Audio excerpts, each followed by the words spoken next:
来看，今年有养殖业者下档本设置室内循环水系统，用水量仅需要1/10。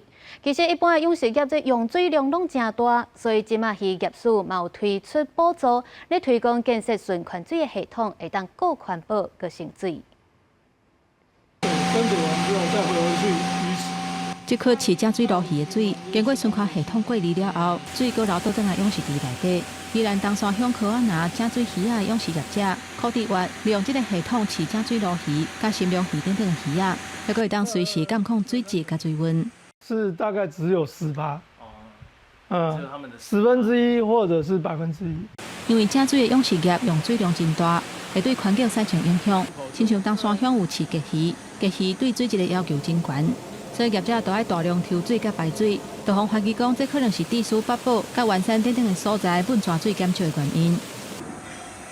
画面内底稳泉水看得真浅，嘛显示养殖业者都爱准则用水的重要性。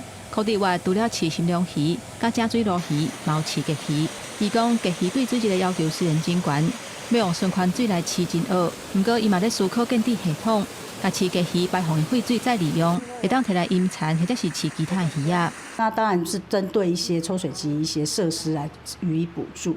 那可能假如民众有需求，其实114年现在都还有可以到年底都还可以再继续申请。养殖业者利用循环水，渔业署嘛有提供业者补助，室外渔温补助100万，小大补助200万。政府讲，宜兰目前已经有7间业者来申請。